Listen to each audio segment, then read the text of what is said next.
Hey guys, today I want to do a little overview on the Benchmade Anthem. The Anthem is an integral knife, which means that there aren't two handle scales and then a backspacer that puts everything together. It is one solid chunk of titanium that they mill this channel out, which accepts the blade. This is my first integral, and Benchmade, in my opinion, knocked it out of the park here.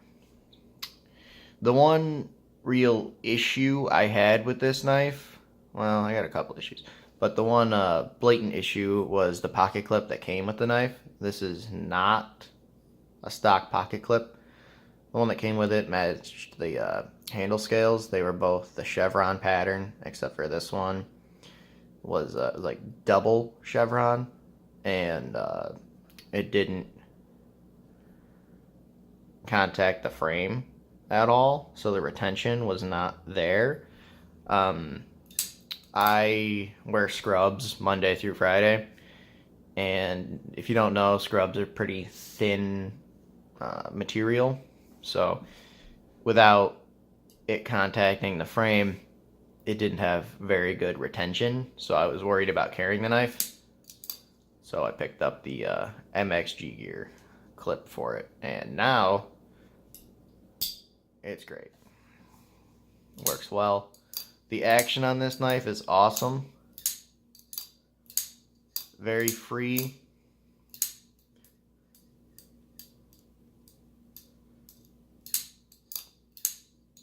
And a lot of fun to play with.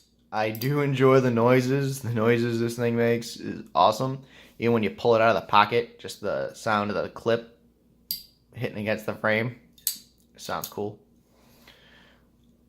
Let's see. What I don't really enjoy about the knife is when you take it apart, the bearings in there are kind of small and spaced out a decent ways, which I don't really understand.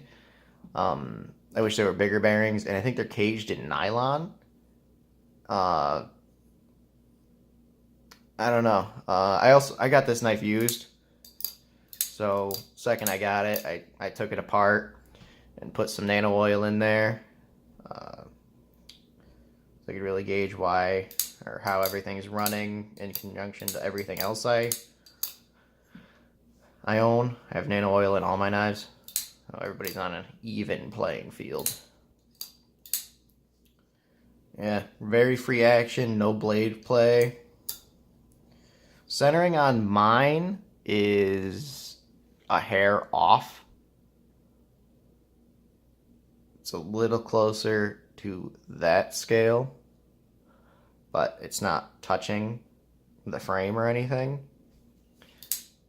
And for the action, I accept it. It's a little annoying when you get into how much money these are, but it's so close that they get a pass on that, in my opinion. And I think it's funny that this thumb stud knife Spidey flicks better than every other knife I've had.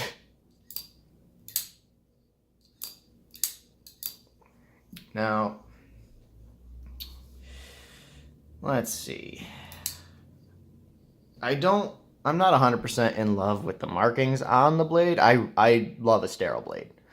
If I could choose, that is how I would have all my knives. Like, put it in the literature, put it somewhere else. Just leave my blade alone. I know what it is.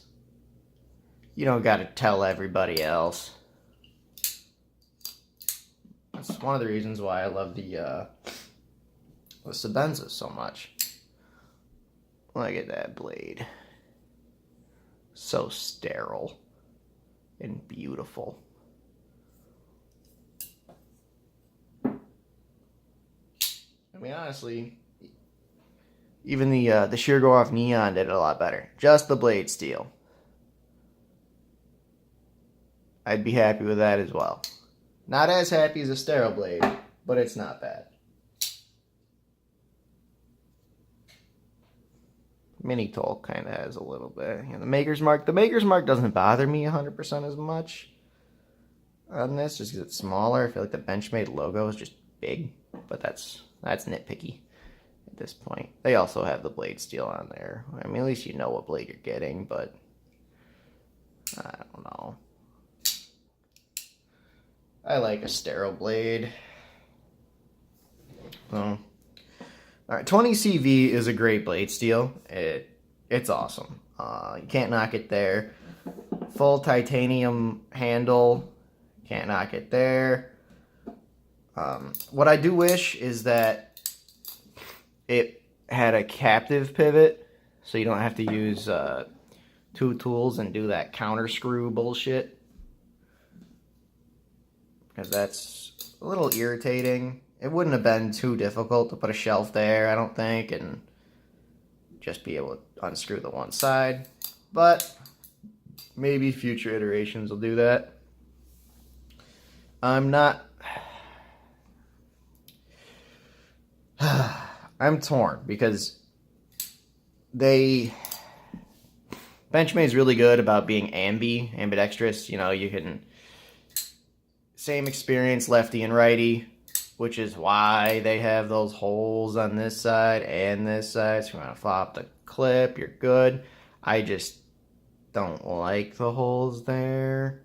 I wish you could do left or right versions, but I can understand why the company would not do that. That way they just make the one knife and it works for everybody. So, not a big deal, but just something I don't enjoy very much. If you're a person that plays with your knife all the time, if you have a better half that you live with, don't buy this knife, because you will annoy the hell out of them. Or it would be a good test for your relationship. If she sticks around after a week of you owning this knife, she's a keeper. So if you want to put your relationship to the test, buy this knife and just play with it for a week. She's good. Even if she just put headphones in and annoys you or ignores you, you're good. She's a keeper. So,